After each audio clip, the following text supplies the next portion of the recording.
বাইজিৎ তো মালিক ধরা খেয়ে গেলাম, কিছুই আনতে পারি নাই, খালি হাতে তোমার দরবারে এসেছি গো মালিক। একমাত্র তোমার দয়া মায়া ছাড়া মাপ পাওয়ার কোনো ব্যবস্থা নাই, কোনো সুযোগ নাই। আল্লাহ আমি তোমার দয়া চাই, তোমার মায়া চাই। দয়া মায়া ছাড়া আমি বাইজিদের বাঁচার কোনো উপায় নাই, কিছুই আনতে পারি নাই, কিছুই না। রব্বুল আলামিন তখন বলে বাইজিদ একদিন শীতের রাতে কনকনে শীত, প্রচন্ড শীত, বাহিরও শীত পড়ছে, শীত এত শীত মানুষও সব লেপের নিচে ঢুকছে, কম্বলের নিচে সবাই ঢুকছে। ওই অবস্থায় তুমি দেখতেছিলা একটা ছোট্ট বিড়ালের বাচ্চা কনকনে শীতের ভিতরে কাঁপতেছে। তার তো লেপের কোনো ব্যবস্থা নাই, তার তো কোনো কম্বলের ব্যবস্থা নাই। ওই ছোট বিড়ালের বাচ্চাটার প্রতি তোমার বড় মায়া লাগছিল, দয়া লাগছিল। বাচ্চাটারে আদর করে তুমি তোমার লেপের নিচে জায়গা দিছিলা। এ বাইজিৎ তুমি যেমন আমি আল্লাহর মাখলুক, এই বিড়ালের বাচ্চাটাও আমি আল্লাহরই মাখলুক। আমি তোমাকে যেমন বানাইছি বিড়ালটারও আমি আল্লাহই বানাইছি। আমার একটা মাখলুককে তুমি এত মায়া করার উসিলা আমি আল্লাহ তোমার জীবনের সব আমল কবুল কইরা জান্নাতের উঁচু মাকাম দান করলাম। হাসরের মাঠে একজন মানুষ জাহান্নামের ফয়সালা হয়ে যাবে, জাহান্নামের দিকে যায়, বারবার শুধু পিছনের দিকে তাকায়। আল্লাহ পাক রব্বুল আলামিন তারে ডাক দিয়ে আনবেন, বান্দা ফয়সালা হয়ে গেল তোমার জাহান্নাম, কিন্তু বারবার শুধু পিছনের দিকে আমি আল্লাহর দিকে তাকায় তুমি কি ভাবতেছো?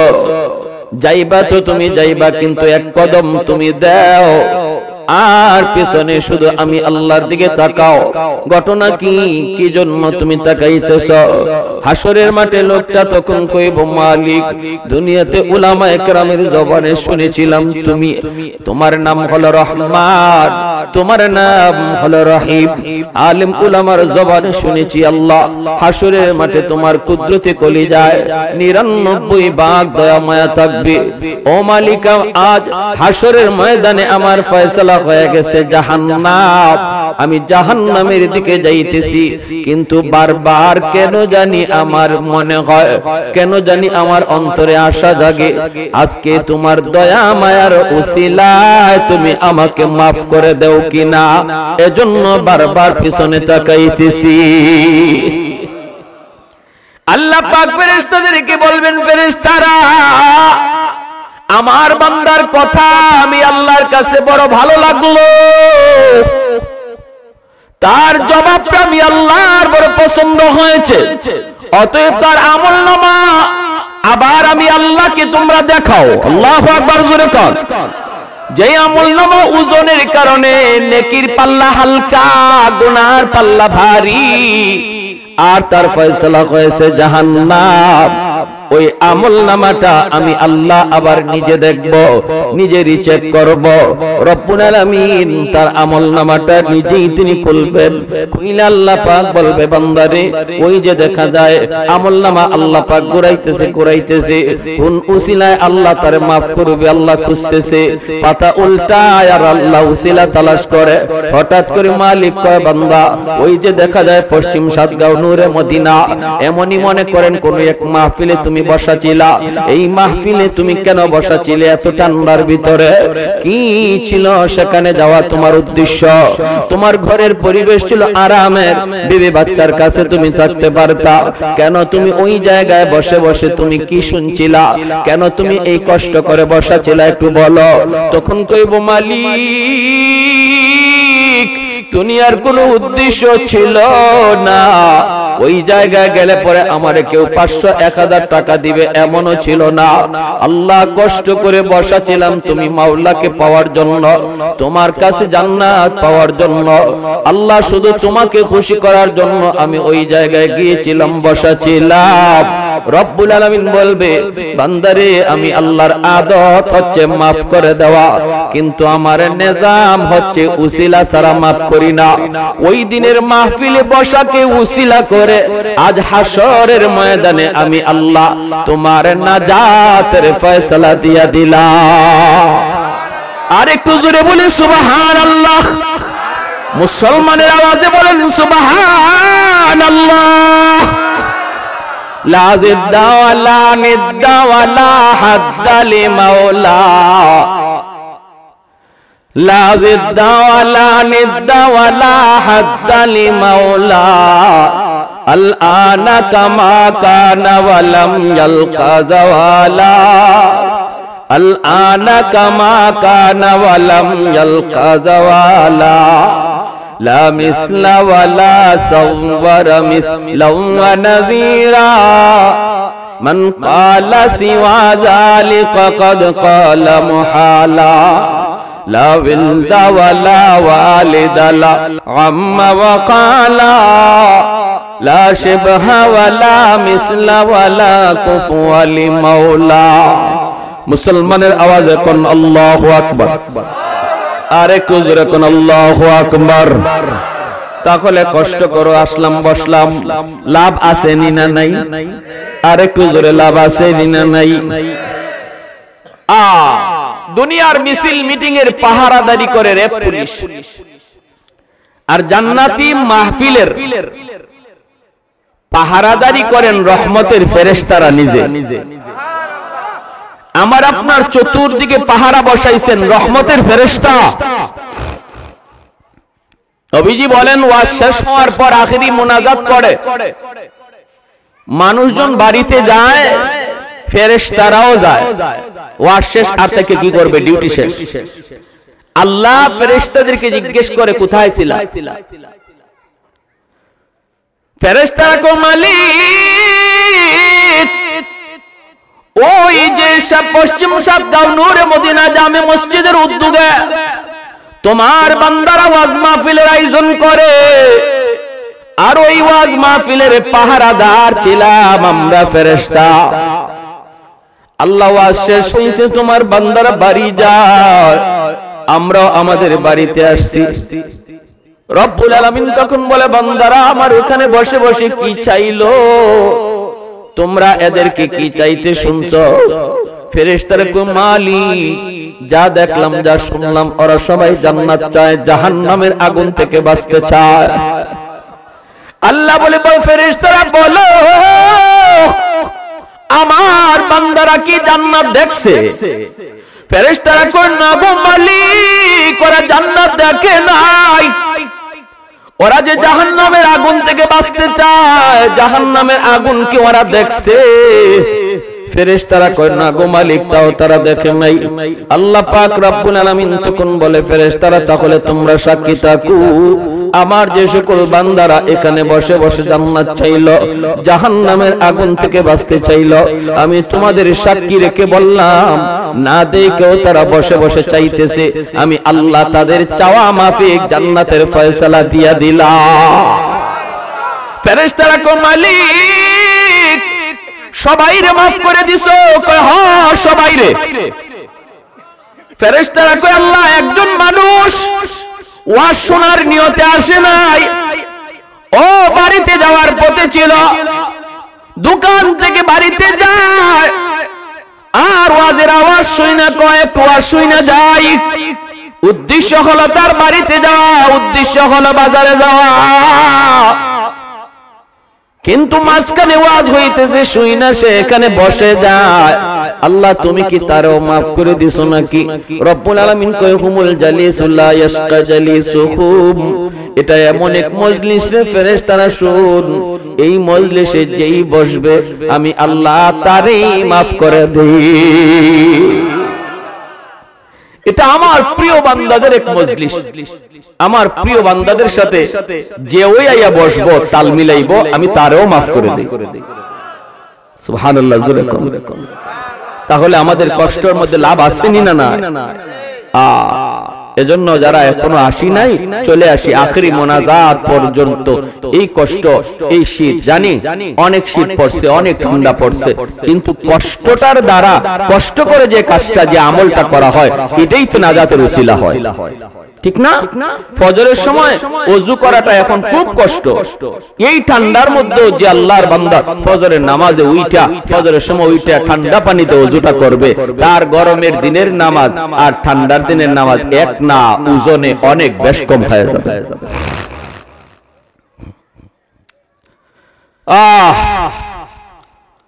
আমাদের শোক দুঃখ, অভাব অনটন, বিপদ মুসিবত, সুস্থতা অসুস্থতা সবকিছু দেওয়ার মালিককে এই ইয়াকিন আছে তো নাকি নাই?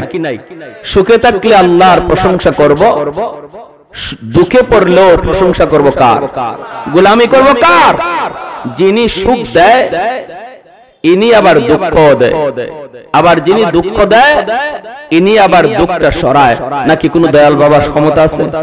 হ্যাঁ, বিপদে পড়ে গেছেন কোন মানুষের ক্ষমতা আছে? অসুস্থ হয়ে গেছেন, সুস্থ করার ক্ষমতা কারো আছে? কার? আরো জোরে আল্লাহ।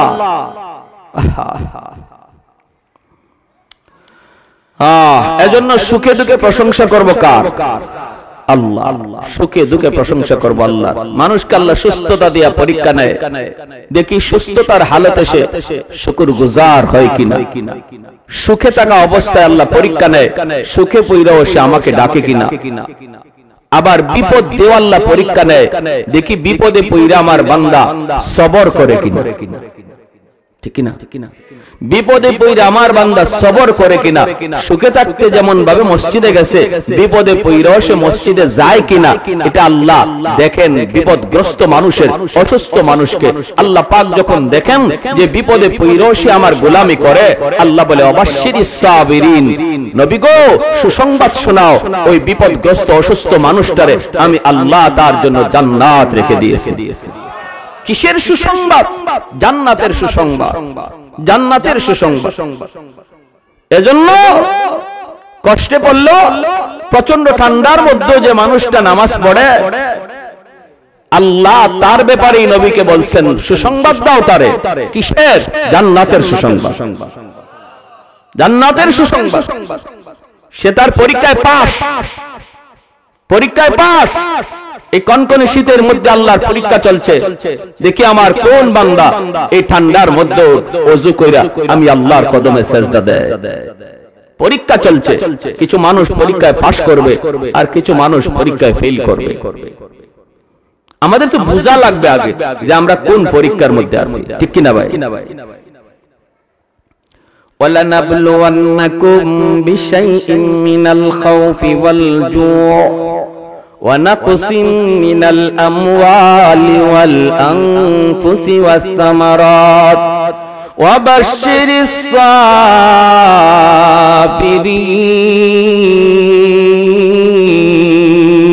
আল্লাহু আকবার।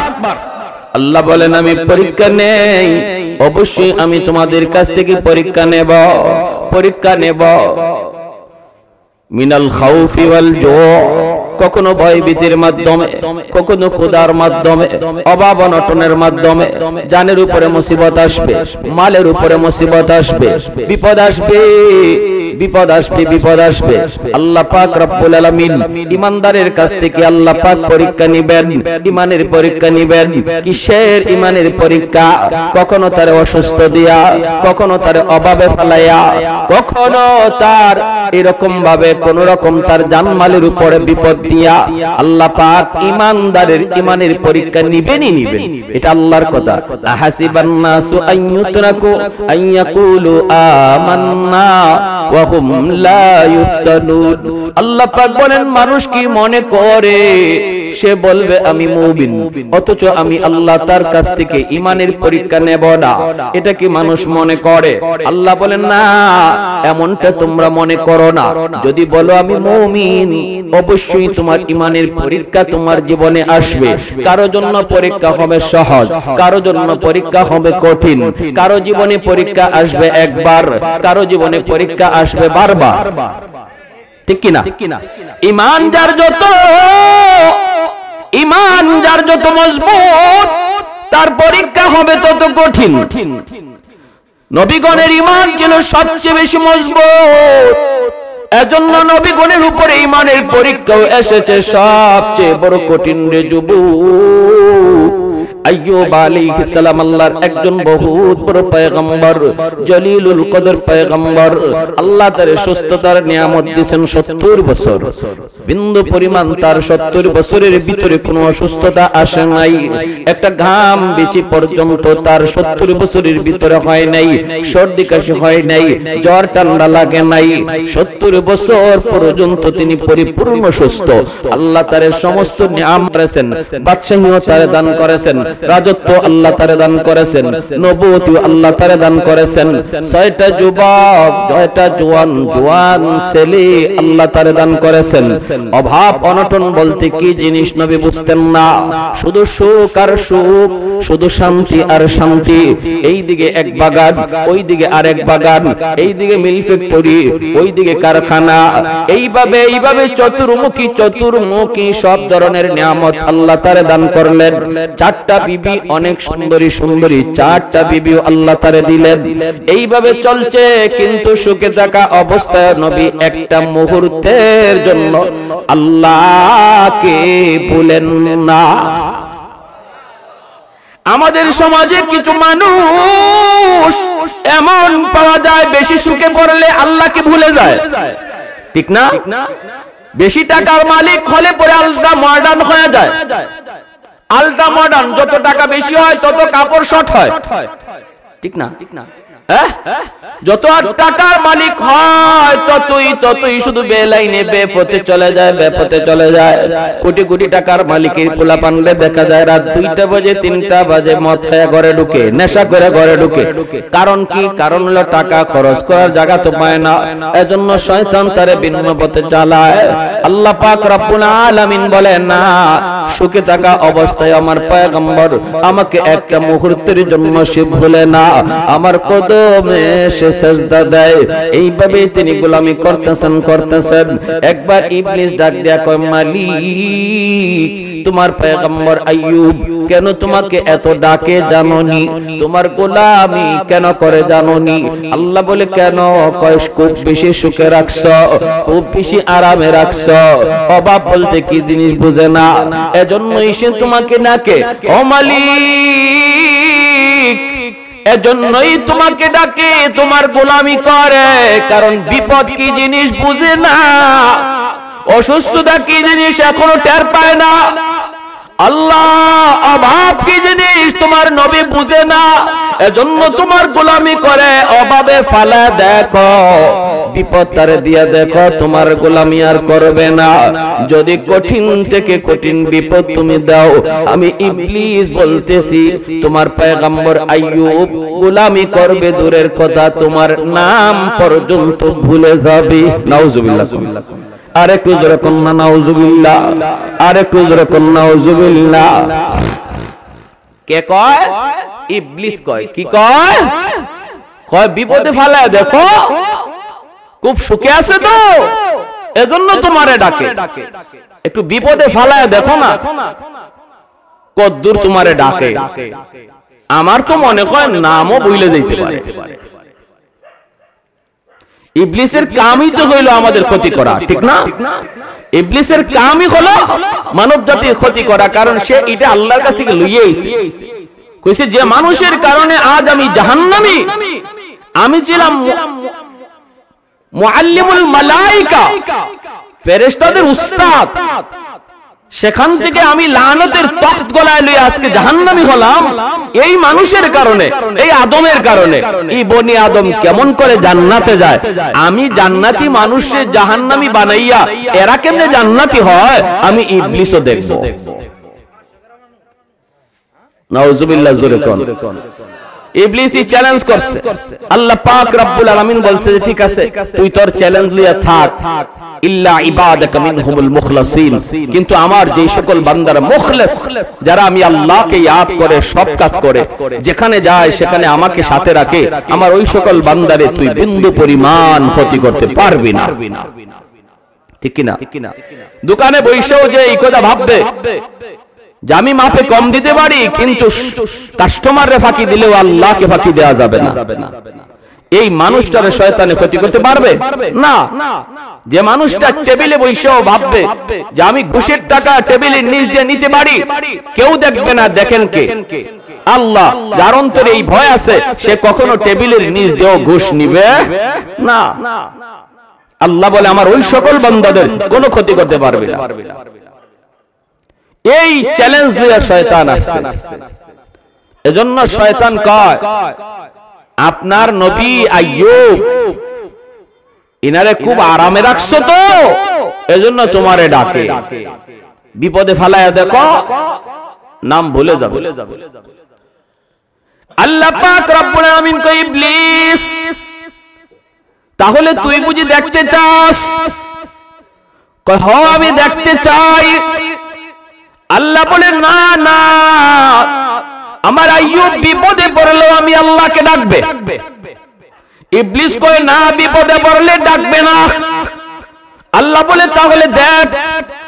এই বইলে আল্লাহ পাক রব্বুল আলামিনের পরীক্ষা শুরু হয়ে গেল আল্লাহ পয়গম্বর সাইয়্যিদুনা আইয়ুব আলাইহিস সালামের উপর।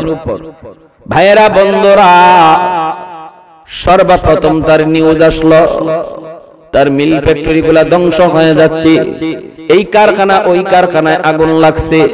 যখনই বিপদ কোন খবর ওনার কানে আসতো সাথে সাথে আল্লাহর পয়গম্বর আল্লাহর শুকরিয়া আদায় করত। সুবহানাল্লাহ। আল্লাহ পাক কয় ইবলিস দেখ আমার পয়গম্বর বিপদের সংবাদ পাইল, এরপরও দেখ আমি আল্লাহকে ভুলে না, আমাকে ভুলে না, না শুকরিয়া করে না, না না এমন কোন কথা কয় না যেই কথায় আমি আল্লাহ নারাজ হই। আমাদের কারো উপরে যখন বিপদ আসে তখন আমরা মাঝে মাঝে এমন কথা মুখ দিয়ে বের করি যেই কথা দ্বারা আল্লাহ নারাজ হয়ে যায়। কিছু মানুষ এমন পাওয়া যায় কয় আল্লাহ বুঝি আমারে শুধু পাইল, আল্লাহ বুঝি আর কাউরে দেখে না। আমি নামাজ পড়ি, আমি রোজা রাখি, আমি দাড়ি টুপি নিয়ে চলি, বিপদ আমারে ছাড়ে না। এই লোকটা নামাজ পড়ে না, রোজা রাখে না, এর দিক কোনো বিপদ আসে না, এত সুখে শান্তিতে আছে, তাহলে ঠিক আছে আজ থেকে আমি আর নামাজ পড়বো না।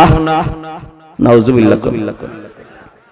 আমি সিলেট এক এলাকায়, আমার বাড়ি তো সিলেট, সিলেটে এক এলাকায় গেলাম, রানীগঞ্জ, জগন্নাথপুর, সুনামগঞ্জ, বয়ান করলাম। তো আমার বয়ানের শেষে মানুষ যারা কর্তৃপক্ষ কয় হুজুর ওই যে ঘরটা দেখতেছেন এই ঘরের একটা লোক পাক্কা নামাজি আছিল, পাক্কা নামাজি দিনদার, মা মুসিবতে পড়ছে। আমি তো বললাম ওই আল্লাহ ইমানদারের ইমানের পরীক্ষা নিবে মুসিবত দিয়া, ঠিক না? মুসিবতে পড়ছে, হয়তো একটা দুটা মুসিবত তার উপরে আসছে। হঠাৎ করে একদিন দেখা যায় বাজারে চিল্লায় চিল্লায় কয় আল্লাহ কি আমারই শুধু খালি দেখে, আমারই শুধু পাইলো? তো নামাজ পড়ে লাভ হইল কি?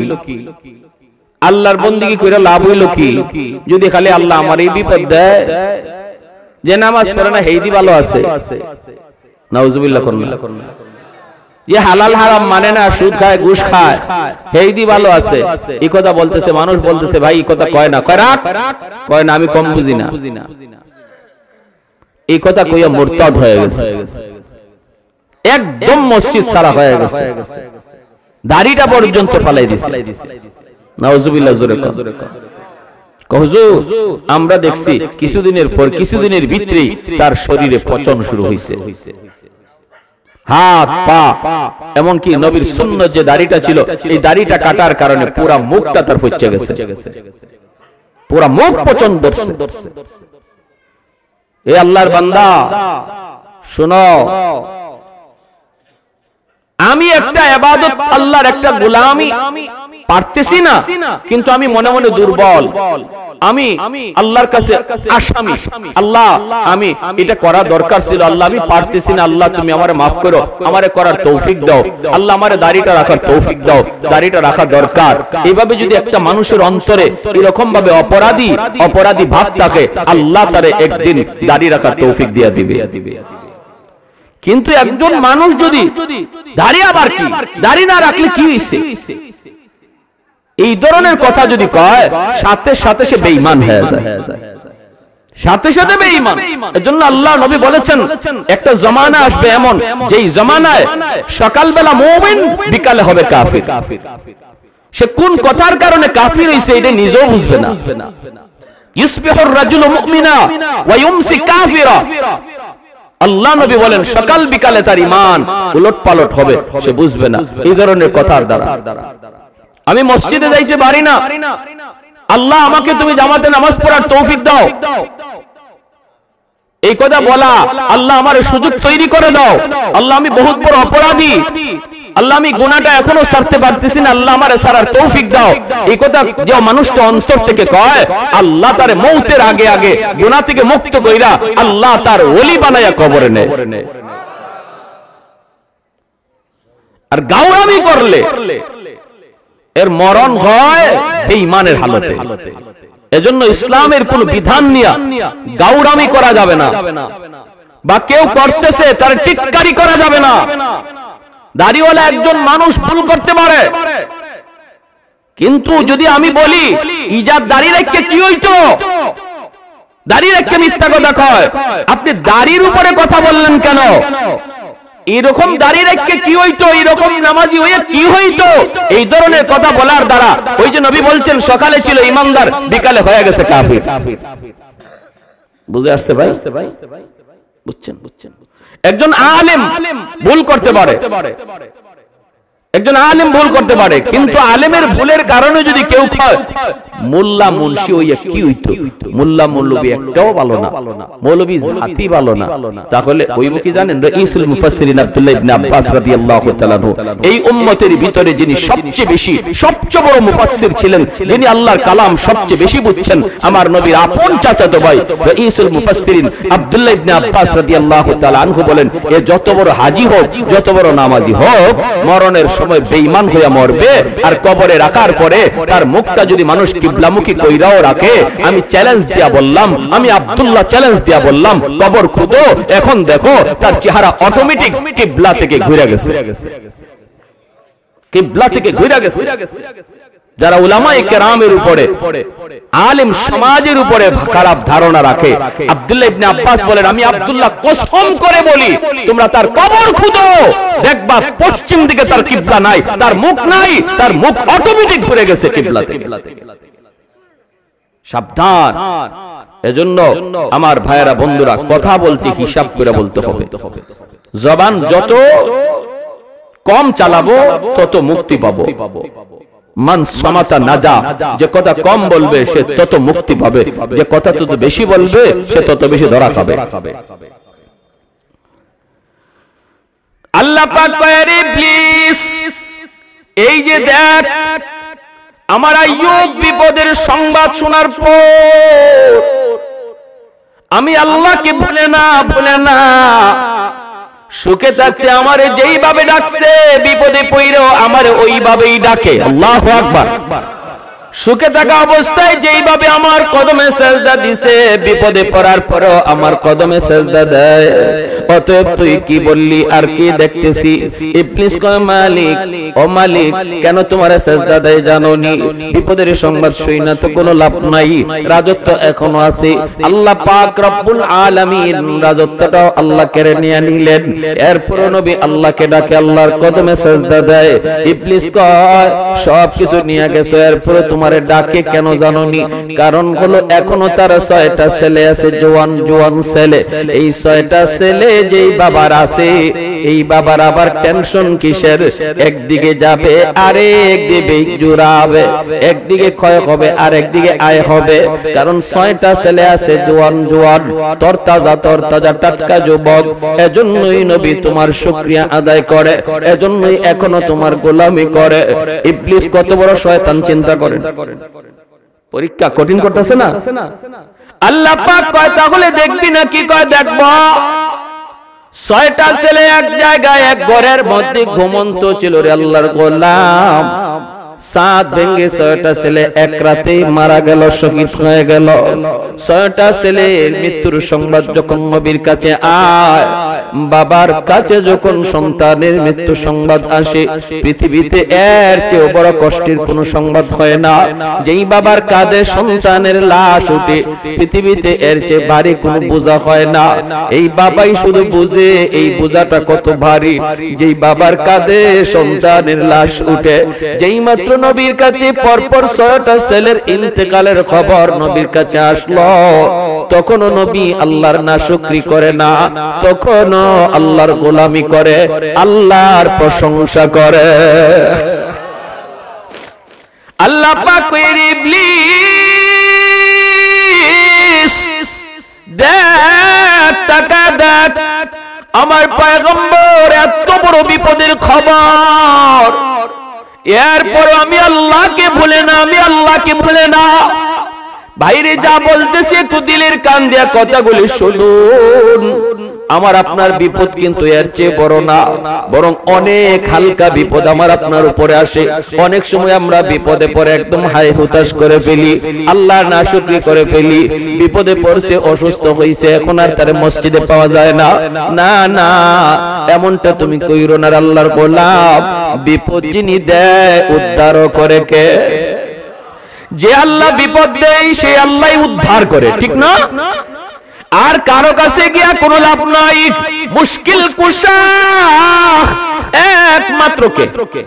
কোন দয়াল বাবা, কিবলা বাবা, খাজা বাবা, জটাশা, ল্যাংটাশা, কোন বাবাই পারে না। বিপদ থেকে উদ্ধার করার একমাত্র শুধুমাত্র কেবলমাত্র মালিককে আল্লাহ। এই ইয়াকিন আছে তো? আওয়াজ আসতে কেন? কোন আছেন নাকি কেউ? অসুবিধা হইতেছে? অসুবিধা হইতেছে? সাবধান, মনে রাখবেন। আমরা মায়ার নবী, রহমতের নবী রওজা শরীফ জিয়ারত করি। মদিনা শরীফ যারা গেছেন দেখবেন নবীজি রওজা শরীফ জিয়ারত করছেন, জিয়ারত করে আপনি মুনাজাত উঠাইছেন। এখন চাইতেছেন আপনি বিপদ আপদ আছে, এগুলো আল্লাহর কাছে চাইবেন, হাত উঠাইছেন। আমাদের চোখের সামনে আমরা দেখছি নবীজি রওজার পাশে গিয়া নবীরে সালাম দিয়া জিয়ারত করে হাত উঠাই দিয়েছে রওজার দিকে। সাথে সাথে ওই এলাকার সৌদি পুলিশরা, সৌদি মুতো যারা, আলেম উলামা যারা, তারা আয়েশা অত্যন্ত আদবের সাথে তার দেহটারে ঘুরায় দেয়। মুনাজাত করা অবস্থায় আরবিতে কয়, ভাই এই জায়গা নবীকে শুধু সালাম দেওয়া তোমার দায়িত্ব, চাওয়ার জায়গা রওজা না, চাওয়ার জায়গা হলো বাইতুল্লাহ। জোরে কোন সুবহানাল্লাহ। চাওয়ার জায়গা কোথায়? বাইতুল্লাহ। চাইতে হবে কার কাছে? আল্লাহর কাছে। নবীকে সালাম দাও, তোমার সালাম নবী শুনছেন, তোমার সালামের জবাবও নবী দিবেন। এইবার চাইবা যা নবীর কাছে না, চাইবা আল্লাহর কাছে। আর আমি আপনাকে দয়াল বাবার কাছে, বাবা বাবা বাচ্চা হয় না, বাচ্চা হয় না, খালি মাইয়া হইতেছে, পোলা হয় না। হাই হাই হাই হাই, সিলেট দরগা যায়েন গা বাচ্চা লাগে। আমি একবার সিলেট দরগা গেছি, গিয়া দেখি এক মহিলা কাপড় সরাইয়া পেট দিয়া দরগা বসাইতেছে। নাউজুবিল্লাহ। আসতে কইছেন না কেন? দরগাওয়ালার কোন ক্ষমতা আছে পেটে বাচ্চা দেওয়ার? হ্যাঁ,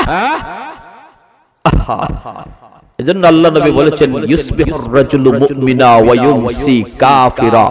এমন এক জামানা, এমন এক যুগ আসবে যেই যুগে সকালে হবে মুমিন, বিকালে হবে কাফির। আল্লাহ আমাদেরকে এই সমস্ত কাজ থেকে হেফাজত করুন। সবাই বলি আমিন। আল্লাহ পাক রব্বুল আলামিন কই, প্লিজ তাহলে তুই বুঝি দেখতে চাস? বলে দেখতে চাই। ইবলিস কে আল্লাহ 6টা সন্তান নেওয়ার পরেও তোমার পয়গম্বর তোমাকে কেন ডাকে জানো নি গো মালিক? কেন ডাকে? আল্লাহ বলে কেন? ইবলিস কয় এখনো তার 4টা স্ত্রী আছে। যেই লোকটার 4টা স্ত্রী আছে তার আবার টেনশন কিসের?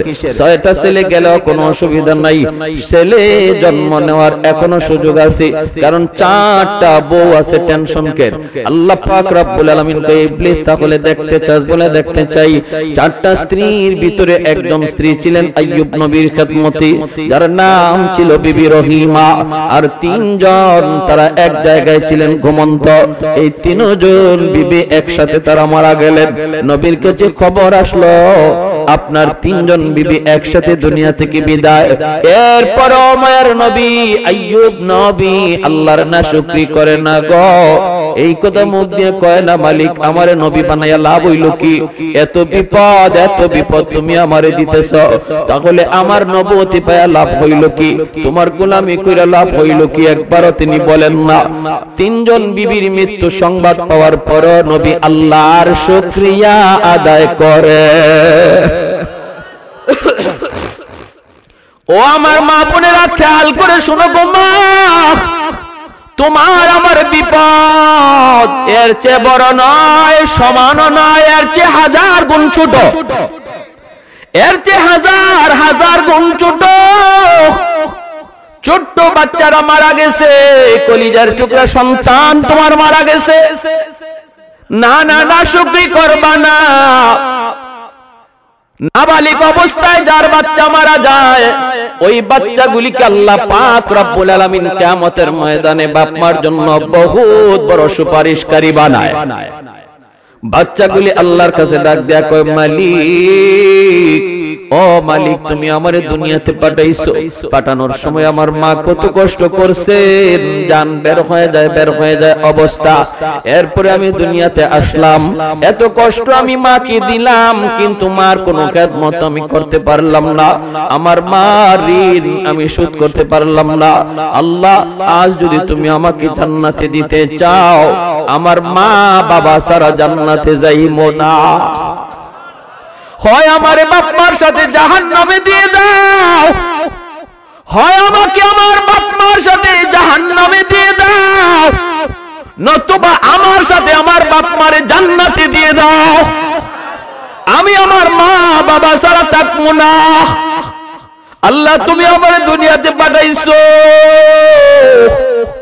আমার মা আমার বাবা আমার উপর কি পরিমাণ ঋণ, আমি তো ঋণ শোধ করার সুযোগ পাই নাই, দিছো না।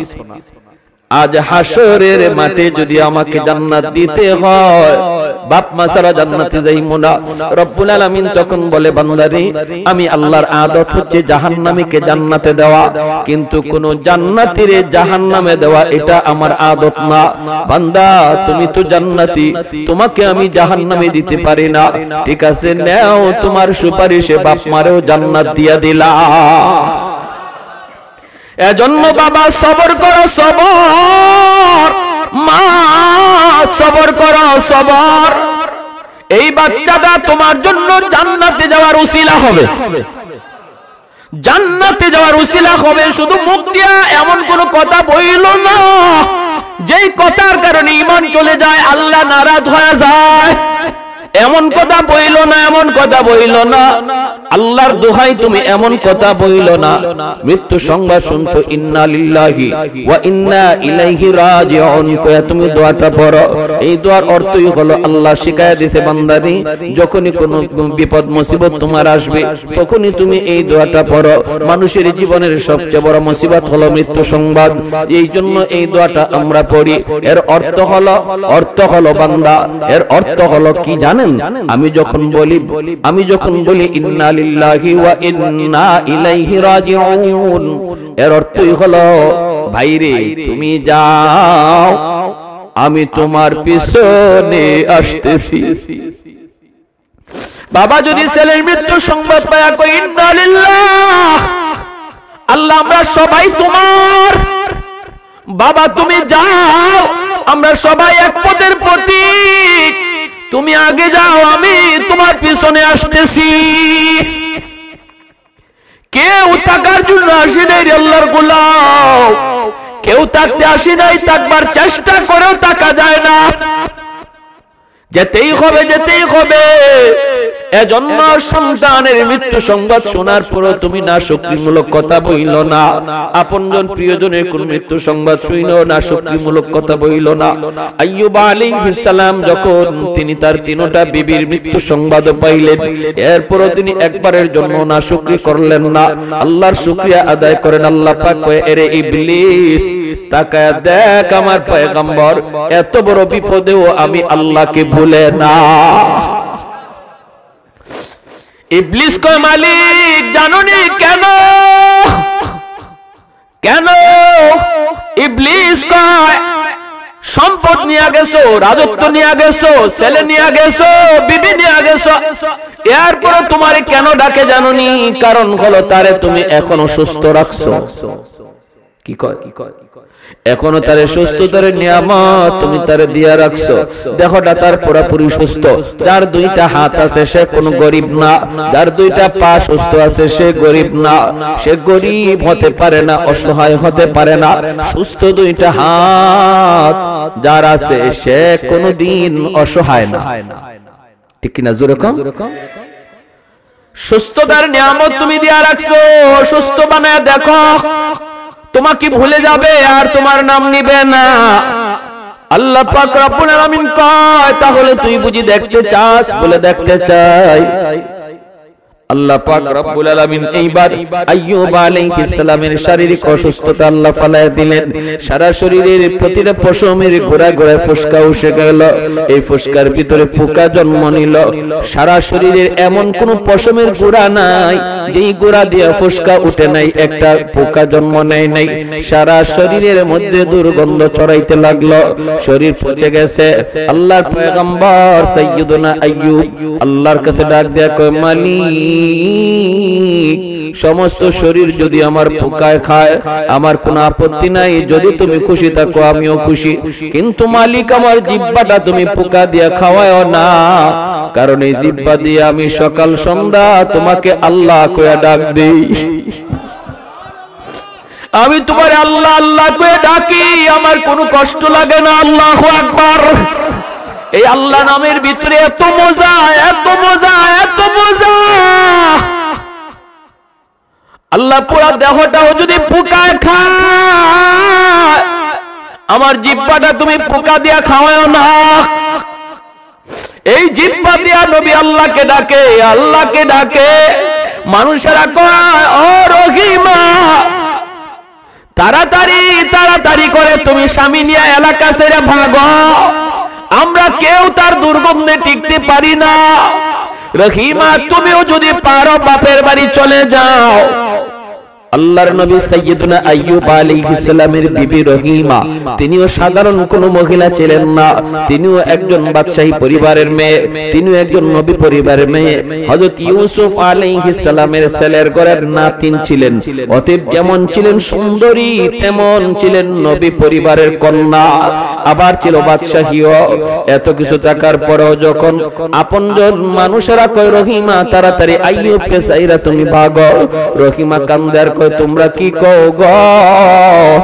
আমার স্বামী যদি রাজি থাকে আল্লাহর তৈরি জান্নাতের মেহমান আমি হব, আর যদি আমার স্বামী নারাজ থাকে আমার আমল লইও জান্নাত পাবো না। স্বামী যদি রাজি থাকে আল্লাহ পাক মহিলাকে জান্নাত দেয়। আল্লাহ নবী রহমতের নবী বলেন, কোন স্বামী যদি মারা যায় এই অবস্থায় সে তার স্ত্রীর উপরে খুশি ছিল, এই স্ত্রী মরতে দেরি আল্লাহর তৈরি জান্নাত পাইতে দেরি হবে না। অথবা কোন স্ত্রী যদি আগে মারা যায় আর স্বামী যদি তার উপরে সন্তুষ্ট থাকে, নবী বলেন মরতে দেরি জান্নাত পাইতে দেরি নাই। সুবহানাল্লাহ। এজন্য মায়ার নবী দয়ার নবী বলেন, মহিলাদের জন্য নবী বলেন, মা বোনদের জন্য আমার নবী বলেন, চারটা জিনিসের হিসাব যদি কোনো মহিলা আল্লাহকে দিতে পারে আল্লাহ পাক তার জন্য জান্নাতের সবগুলি দরজা আল্লাহ ওপেন করে দিবে, আর বলবে যে কোনো জান্নাত দিয়ে তুমি ঢুকো। আইয়ুমা ইমরাতিন ইদা সাল্লাত খামসাহা ওয়া সামাত শাহরাহা ওয়া হাফিজাত ফারজাহা ওয়া আতাআত বালাহা। এক নম্বরে নবী বলেন নামাজের হিসাব যদি আল্লাহর কোনো বান্দি আল্লাহকে দিয়ে দেয়, দুই নম্বরে রোজার হিসাব যদি আল্লাহকে দিয়া দেয়, তিন নম্বর হলো সে তার সতীত্ব যদি হেফাজত করে, পর্দা যদি শরীফ পর্দা মাইনে চলে, চার নম্বর হলো যদি সে স্বামীর খুশি রাখে, স্বামীর কথা মতো চলে। মায়ার নবী দয়ার নবী বলেন এই মহিলা জান্নাতের যে কোনো দরজা দিয়ে ঢুকবে, কেউ তারে বাধা দিবে না। এজন্যই মায়ার নবী বলে মহিলাদের জন্য জান্নাতে যাওয়া সহজ, পুরুষের তুলনায় মহিলাদের জন্য জান্নাতে যাওয়া সহজ, কারণ মহিলাদের হিসাব হলো কম, মাত্র 4 কাজের হিসাব। একজন পুরুষের 4 কাজের হিসাব শুধু নয়, অনেকগুলি হিসাব একজন পুরুষকে দেওয়া লাগবে। কেমনে তুমি সংসার চালাইছো, কেমনে আয় করছো, কেমনে ব্যয় করছো, সমাজের মানুষের সাথে কেমনে চলছো, প্রতিবেশীর হক তুমি আদায় করলা কিনা, জুম্মার নামাজে গেছো কিনা, জিহাদের ডাক আসলে জিহাদে গেলা কিনা, হিসাব কিতাব অনেকগুলি দেওয়া লাগবে, অনেক পুরুষকে দেওয়া লাগবে। কিন্তু মহিলার উপরে এত কোনো প্রশ্ন নাই। ঘরে টাকা কেমনে আসলো, কেমনে ব্যয় হলো, আল্লাহ কোন মহিলাকে আল্লাহ জিগাবে না, জিগাবে পুরুষকে।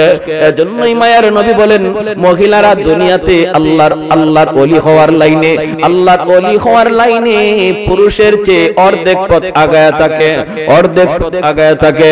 পুরুষ যদি 100 মার্কের মধ্যে 100 মার্কই কামাই করতে হয় পুরুষের আল্লাহর ওলি হওয়ার জন্য, কিন্তু মহিলাকে আল্লাহ পাক রব্বুল আলামিন 100 মার্ক কামাই করতে আল্লাহ বলে না।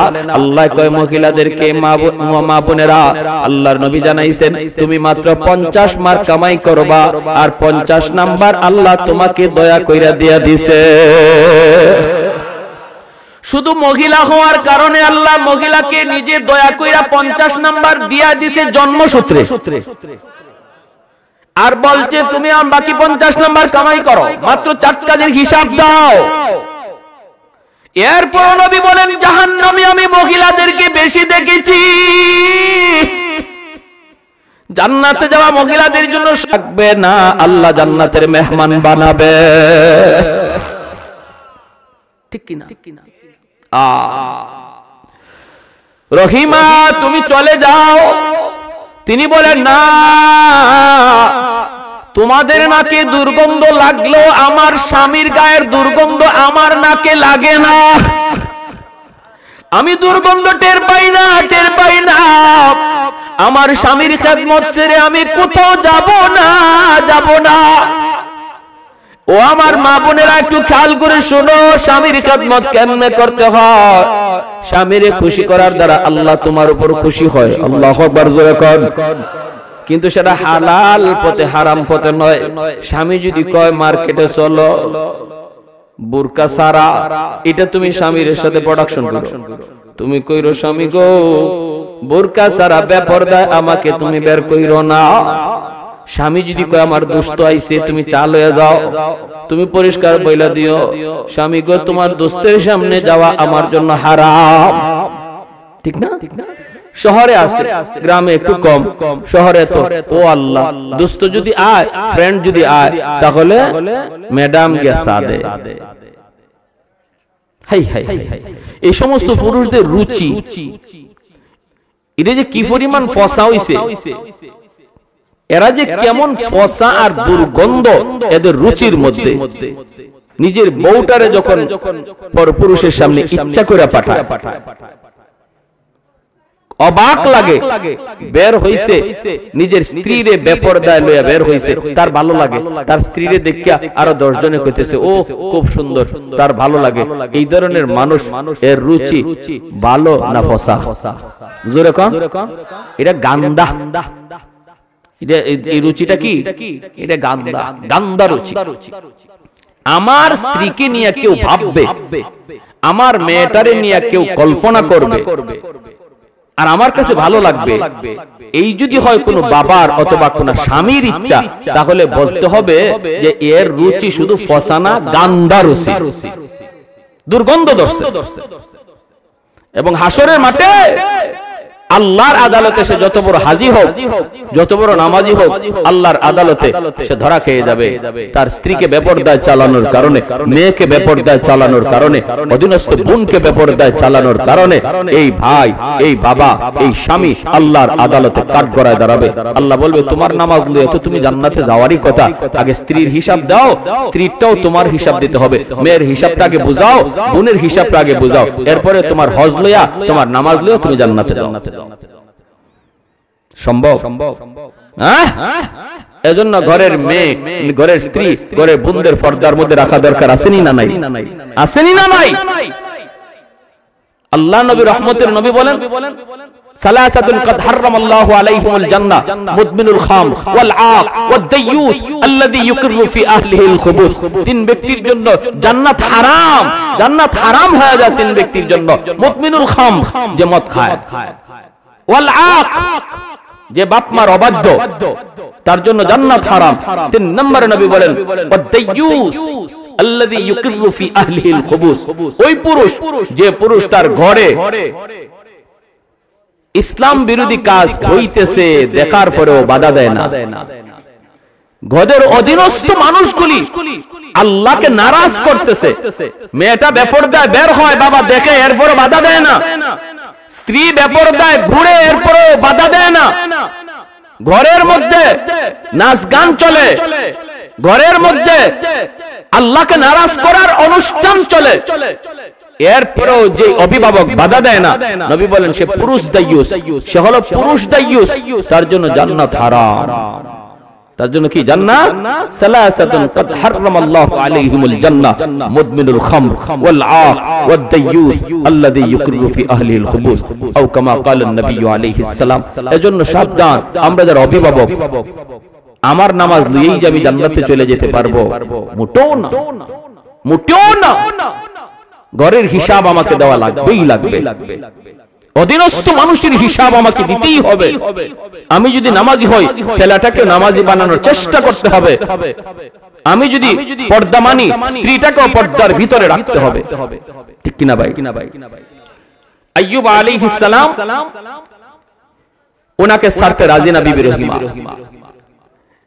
এলাকার মানুষেরা কয়, রহিমা তাহলে তুমি এলাকা ছেড়ে দাও, এই এলাকায় থাকলে আমরা থাকতে পারবো না, কই তুমি যাইবা, তুমি তাড়াতাড়ি যাও।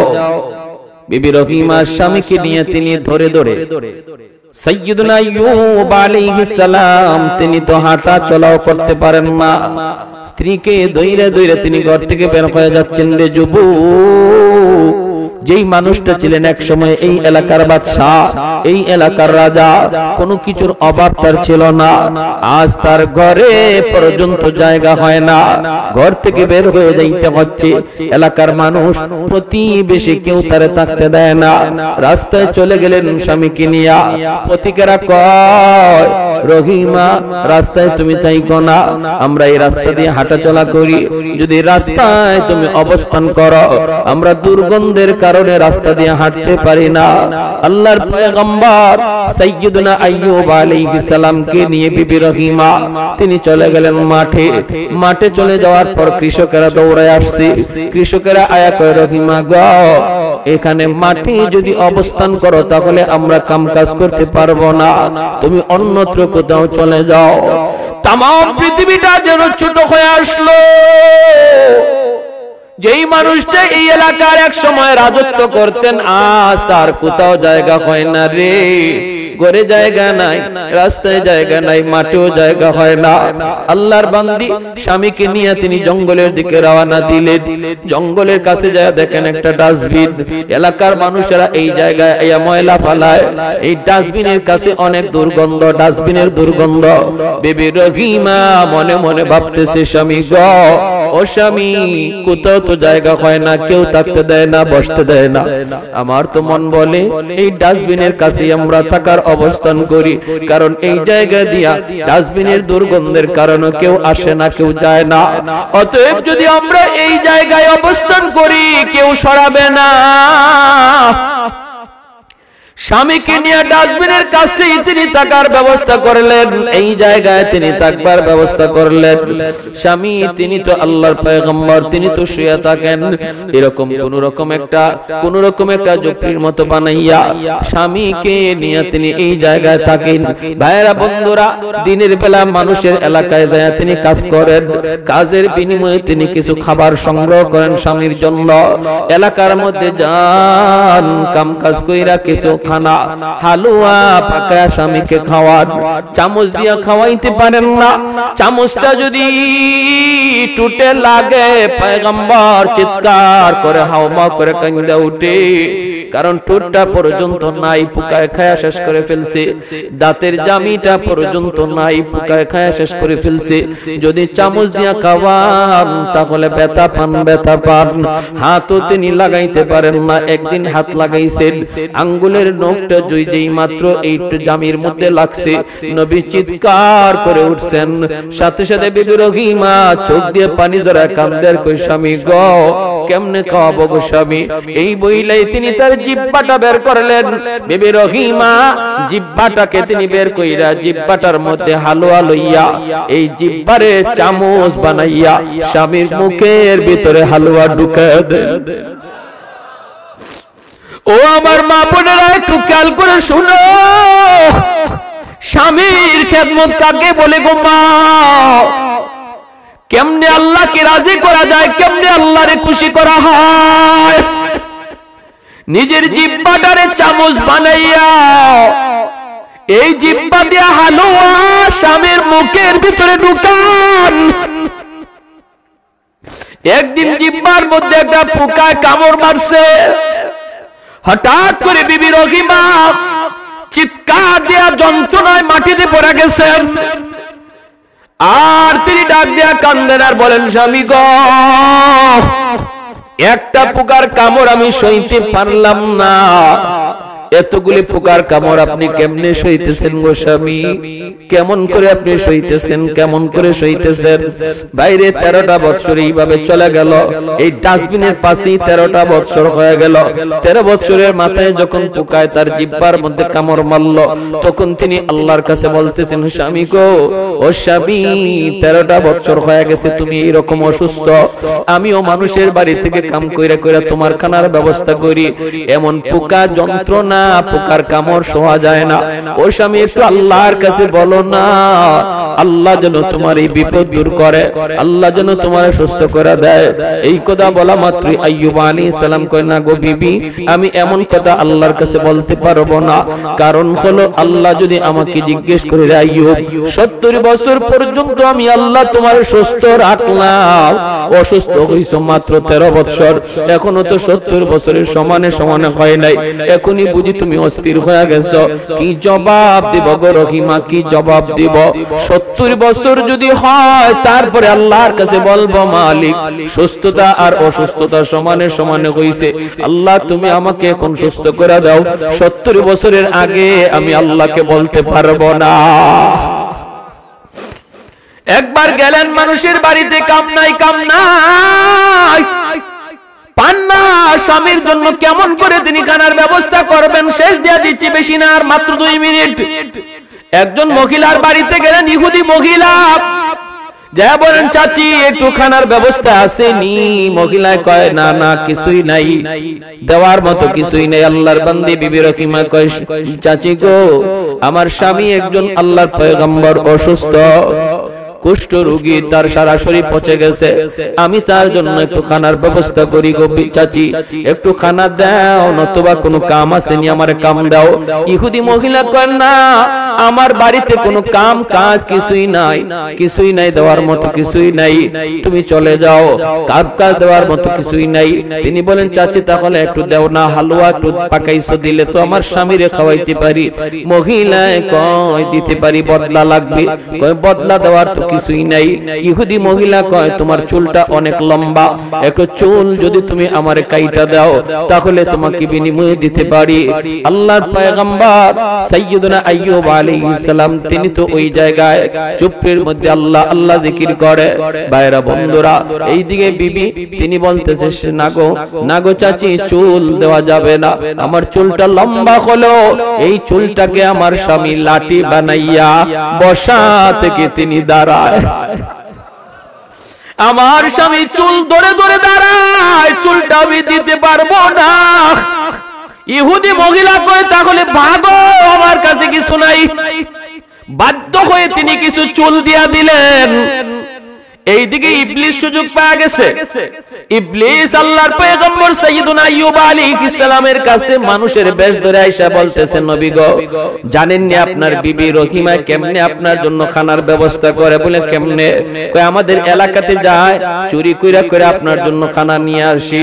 আল্লাহর পয়গম্বর সাইয়্যিদুনা আইয়ুব কয়, অসম্ভব, এটা হতেই পারে না, আমার বিবি নবী পরিবারের মেয়ে, এটা করতেই পারে না, জান যাবে তবুও চুরি করবে না। কয়, যদি বিশ্বাস না হয়, আসার পরে তার চুলটা দেখেন, আজকে চুরি করতে যায় এক জায়গায় ধরা পড়ে গেছে, এজন্য তার চুল কাইটা দিছে। নাউজুবিল্লাহ। আইয়ুব আলাইহিস সালাম কয়, যদি এমনই হয়, তাহলে তারে আমি 80টা দুররা মারবো। তিনি আসছেন, আসার পরে তাকাইছেন, তাকায় দেখেন চুল কাটা। তখন তো বুঝছেন তুমি তাহলে চুরি করে আমার জন্য খানা আনো নাকি? বলে আল্লাহর নবী গো, খোদার কসম আমি এমনটা করি নাই, আমি এমনটা করি নাই। তাহলে কে বলছে? মানুষের সুরত ধরে একজন আসছিল, সে তো ইবলিস। জিবরাইল আলাইহিস সালাম আয়া কয়, নবী গো, ও ইবলিস, আপনার স্ত্রীর ব্যাপারে সন্দেহ করবেন না, সে যা বলছে এটাই সত্য। তাহলে কসম পুরা করবেন কেমনে? 80টা কঞ্চি হাতে নিয়ে একবার স্ত্রীর গায়ে আঘাত দিয়া দেন, কসম পুরা হয়ে যাবে। ওই অবস্থায় আল্লাহ পাক রব্বুল আলামিন জিবরাইলকে পাঠাইছে, জিবরাইল যাও তো আমার আইয়ুবকে যে সালাম দাও। জিবরাইল আমিন এসে সালাম দিছে। নবী সালামের জবাব দিতে একটু দেরি হয়ে গেছে।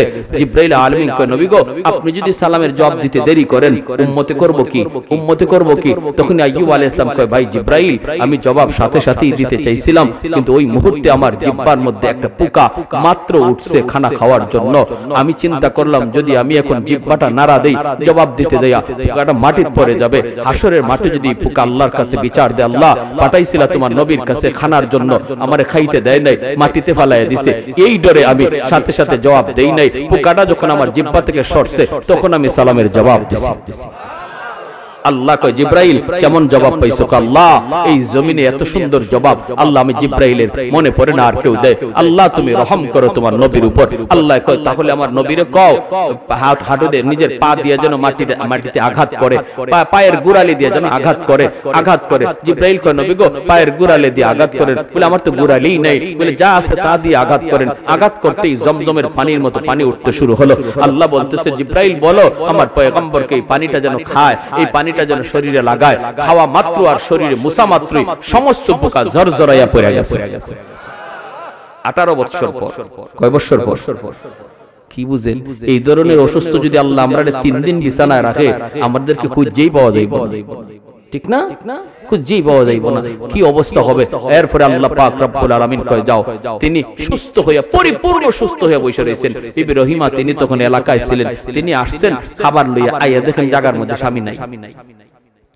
কোথায় গেল আমার স্বামী? পাশে একজন সুন্দর সুঠাম দেহের যুবক বসা, হাউমাউ করতেছেন। আমার স্বামী কোথায়? বাগে খেয়ে ফেললো নাকি? দৌড়ায় গেছেন আইয়ুব আলাইহিস সালাম। তিনি তো 25 বছরের এখন পূর্ণ যুবক আল্লাহ তারে বানায় দিছে। সুন্দর সুঠাম দেখের পূর্ণ যুবক। পিছনে যায় দাঁড়ায় বলতেছেন, ও যুবক, এখানে আমার একজন স্বামী ছিল, স্বামীরে তুমি দেখছনি? আইয়ুব আলাইহিস সালাম চেহারাটা ওই দিকে রাইখা বলেন, স্বামীর চেহারা দেখলে তুমি চিনবানি? বলে চিনব। কেমনে চিনবা? যৌবনের চেহারা মনে আসেনি? কয় মনে আছে। যেই মাত্র আইয়ুব আলাইহিস সালাম চেহারাটা ঘুরাইছেন, সাথে সাথে বিবি রহিমা আল্লাহু আকবার কই আল্লাহর শুকরিয়া আদায় করে স্বামীরে জড়ায় ধরছেন। আল্লাহ সমস্ত নিয়ামত আবার ফিরিয়ে দিয়েছে, যা নিছিল আল্লাহ সব ফিরিয়ে দিয়েছে। কোন কোন তাফসীরি কিতাবে লিখছেন, এরপরে এই পরীক্ষায় পাশ করার পর সাইয়্যিদুনা আইয়ুব আলাইহিস সালাম যদি কোথাও হাইটা যাইতেন, তার পিছন দিয়া স্বর্ণের বৃষ্টি পড়ত। এত নিয়ামত আল্লাহ আবার ফিরিয়ে দিয়েছিলেন। তখন যখন বিপদে পড়ে সবর করছেন। আমরাও যদি বিপদে পড়ে সবর করি, আল্লাহ বলে বাশশিরিস সাবিরিন, জানায়া দাও তাদের জন্য জান্নাতের সুসংবাদ। শুধু তা না, দুনিয়া তো আল্লাহ যা হারাইছি, হারানোর চেয়ে আল্লাহ আরো বেশি ফিরাইয়া দিবে যদি আমরা বিপদে পড়া, সমস্যায় পড়া আল্লাহর উপর সবর করতে পারি। কে সবর করে?